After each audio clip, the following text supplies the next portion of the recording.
साकार करें सपने अपने। क्या आपकी कुंडली शापित है?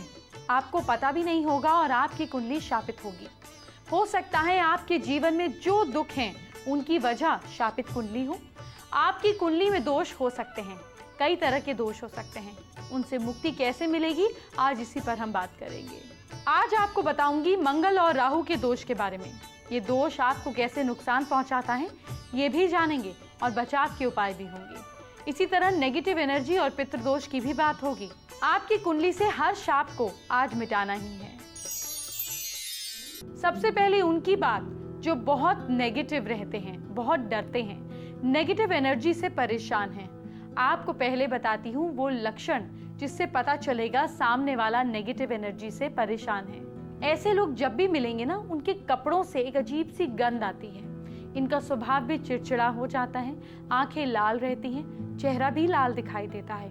सिर दर्द और पेट दर्द की शिकायत अक्सर रहती है। झुककर या पैर घसीटकर चलते हैं। कंधों में भारीपन महसूस रहता है।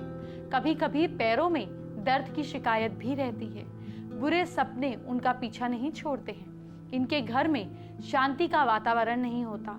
घर में कोई ना कोई सदस्य कभी ना कभी बीमार रहता ही है। घर में अकेले रहने पर हार का डर लगता है। बार बार ऐसा लगता है कि जैसे घर में किसी सदस्य ने आवाज देके पुकारा हो, जबकि कोई सदस्य घर पर होता ही नहीं है। क्या आपके साथ ऐसी दिक्कतें हैं? अगर हैं तो आपको उपाय की जरूरत है। अगर आप भी नेगेटिव हैं या नेगेटिव एनर्जी से परेशान हैं तो आपको कुछ उपाय करने हैं। वो कौन से उपाय हैं आपको बताने जा रही हूँ, ध्यान से नोट कीजिए। आत्म शुद्धि और घर की शुद्धि के लिए रोज घर में गायत्री मंत्र से हवन करें। अपने इष्ट देवता के सामने घी का दीपक प्रज्वलित करें। हनुमान चालीसा या बजरंग बाण का प्रतिदिन पाठ करें। जिस घर में प्रतिदिन सुंदरकांड का पाठ होता है वहां नेगेटिव एनर्जी का असर नहीं होता। घर में पूजा करते समय कुशा के आसन को प्रयोग में लाएं। मां महाकाली की उपासना करें। सूर्य को तांबे के लोटे से जल का अर्घ दें। शाम के समय घर में धुन्नी अवश्य दें। रात में 12 से 4 बजे के बीच ठहरे पानी को ना छुएं। अनजान कोई चीज खाने को दे तो उसे ग्रहण ना करें। सुबह स्नान और पूजा के बाद ही कुछ खाएं। किसी प्रकार के अंधविश्वास और वहम से बचना चाहिए। आप बुद्धि से तार्किक बने, लॉजिकल बने और किसी चमत्कार को मानने से पहले उसका वैज्ञानिक पक्ष जान लीजिए। आपका डर कम होगा।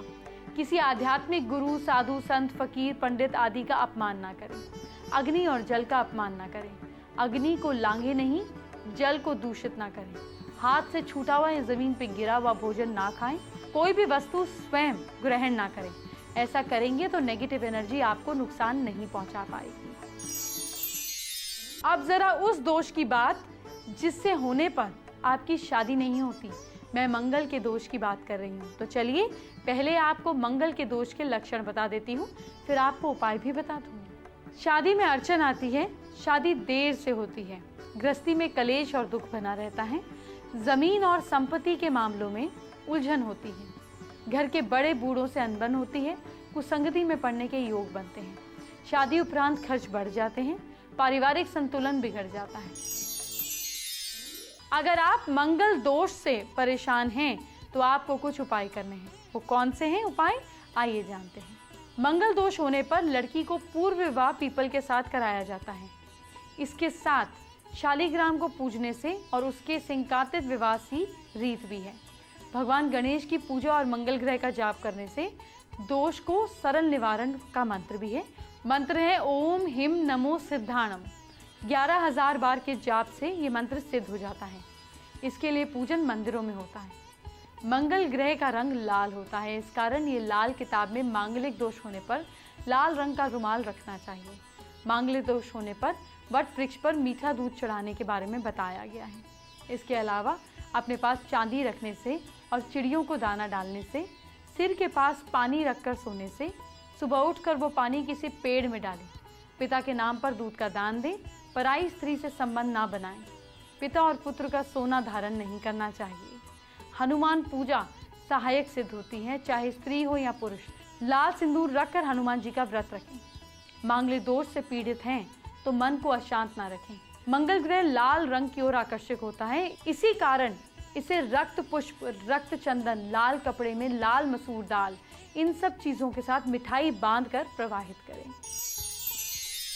अब कुंडली के उस दोष की बात जिससे सबसे ज्यादा लोग परेशान होते हैं, वो है पितृदोष।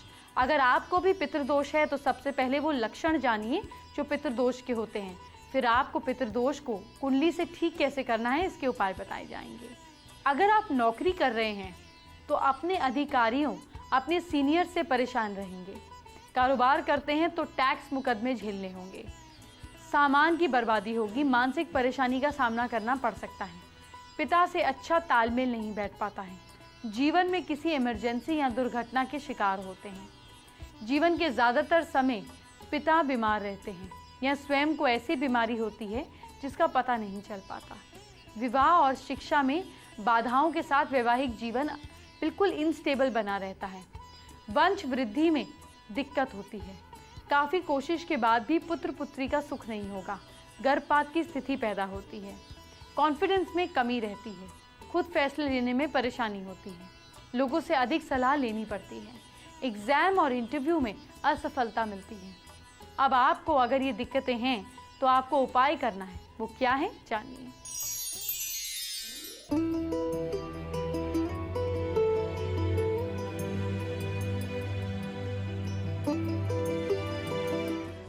मैं आपको पहले भी पितृदोष दूर करने के उपाय बता चुकी हूँ, एक बार फिर से बता रही हूँ, तब तक बताती रहूंगी जब तक आप उपाय नहीं करते हैं। उपाय कीजिए और जिंदगी में खुश रहिए।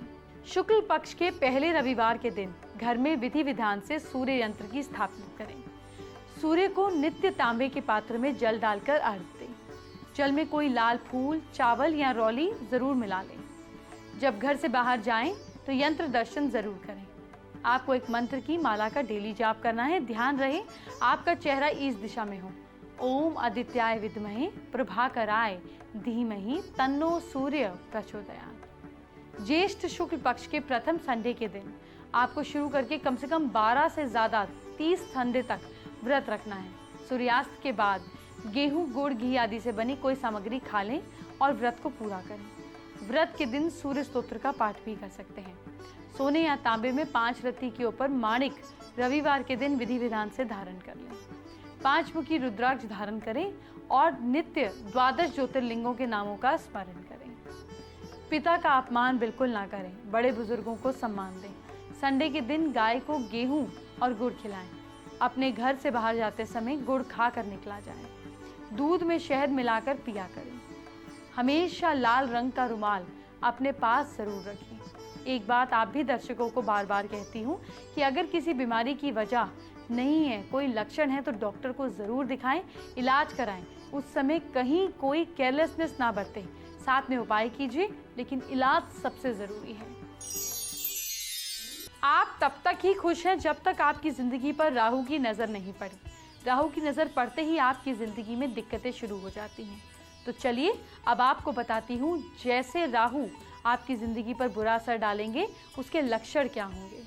जब राहु नेगेटिव इम्पैक्ट डालते हैं तो पेट की बीमारी, दिमागी रोग, पागलपन, इचिंग, बिना बात के ही झूमना, नशे की आदत लगना, गलत फीमेल्स मेल्स के साथ संबंध बनाना, शराब और शबाब के चक्कर में अपने को बर्बाद कर लेना, लगातार टीवी और मनोरंजन के साधनों में अपना मन लगाकर बैठना, होशो हवास खो देने की आदत, नेट पर बैठकर बेकार की चीज़ें सर्व करने की आदत, स्त्रियों और पुरुषों के साथ चैटिंग करना, दिमाग खराब करते रहना, ड्रग लेने की आदत डाल लेना, नींद नहीं आना, शरीर में चींटियों के रेंगने का एहसास होना, गाली देने की आदत पड़ जाना, सड़क पर गाड़ी आदि चलते वक्त कलाबाजी दिखाने के चक्कर में शरीर को तोड़ लेना, किसी दूसरे के मामले में अपने को दाखिल करने के बाद 2 लोगों के आपस के झगड़े को लगातार दूर बैठकर तमाशा देखना, लोगों को किल बनाकर लूटने की प्लानिंग करना। अगर ऐसा कुछ भी आपके साथ हो रहा है तो समझ लीजिए आपका राहु खराब हो रहा है। आपको उपाय करने की ज़रूरत है। राहु से परेशान है तो ज़िंदगी में कभी खुश नहीं रह पाएंगे। आपको बहुत परेशानी होगी, आपकी ज़िंदगी नर्क बन जाएगी। इसीलिए आपको राहु से खुद को बचाने वाले उपाय करने होंगे। वो कैसे होंगे आइए जानते हैं। पान, फूल, फल, हल्दी और इलायची के हवन से दुर्गा सप्तशती का पाठ करवा दीजिए। खुद नहीं कर सकते तो किसी पुरोहित से बुलाकर करवा लीजिए। महामृत्युंजय मंत्र का अच्छे से विधि पूर्वक अनुष्ठान कराएं। जाप के बाद हवन जरूर कराएं। महाकाली या फिर भद्रकाली माता के मंत्र अनुष्ठान कराएं और ऑफिस, दुकान या घर पर हवन कराएं। गूगल की धूप देते हुए हनुमान चालीसा, बजरंग बाण का पाठ करें। देवी या देवता के मंदिर में नियमित श्रमदान करें, सेवाएं दें और साफ सफाई करें। अगर घर के छोटे बच्चे पीड़ित हों तो मोर पंख को पूरा जलाकर उसकी राख बना लें।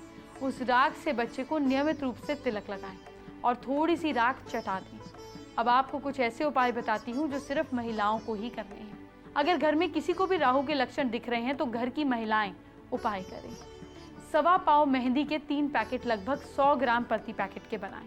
तीनों पैकेटों को काली मंदिर में शस्त्र धारण किए हुए देवी की, कोई भी शस्त्र धारण किए हुए देवी के मूर्ति वाले मंदिर में जाकर चढ़ा दें। वहाँ पे दक्षिणा, फूल, फल, मिठाई, सिंदूर, ये सारी चीज़ें वस्त्र के साथ मेहंदी के 3 पैकेट चढ़ा दें। भगवती से कष्ट निवारण की प्रार्थना करें और एक फल और मेहंदी के 2 पैकेट वापस ले आइए। वापस लाकर कुछ धन के साथ किसी ज़रूरतमंद को अपने घर के आसपास सफाई करने वाली को दे दें। फिर उससे मेहंदी का 1 पैकेट वापस ले लें और उसे घोलकर पीड़ित के हाथ और पैरों में लगा दें। मेहंदी के रंग उतरने के साथ साथ धीरे धीरे समाप्त हो जाएगी प्रॉब्लम। कारोबार या दुकान पर किसी भी तरह की समस्या हो तो वहाँ श्वेतार गणपति और एकाशी श्रीफल की स्थापना करें। फिर नियमित रूप से धूप दीप आदि से पूजा करें और सप्ताह में 1 बार मिठाई का भोग लगाएं। लगातार प्रसाद अधिक से अधिक लोगों को बांटें। भोग भी लगा सकते हैं। दक्षिणावर्ती शंख से जोड़ों की स्थापना करें। इसमें जल भरकर छिड़कते रहें। नुकसान से बचाव और फायदे के लिए गोरोचन, लाक्षा, कुमकुम, सिंदूर, कपूर, घी, चीनी और शहद से मिक्स करके अश्वगंध बनाकर उसकी स्याही से आपको पंचदशी यंत्र बनाना है और देवी के 108 नामों को लिखकर पाठ करना है। आज की खास एस्ट्रो टिप की कुंडली में अगर पितृदोष है तो आप एक छोटा सा काम कर सकते हैं। आपको कौवों को मीठा भोजन डेली खिलाना चाहिए। आप उन्हें दही चीनी भी खिला सकते हैं। इसी तरीके से अगर कुंडली में मांगलिक दोष बहुत ज़्यादा स्ट्रॉन्ग है तो एक तांबे का सिक्का जेब में रखें और डेली उसको ज़मीन पे खूब घिसें और फिर वापस जेब में डालें। इससे मांगलिक दोष के इफेक्ट्स कम होते हैं।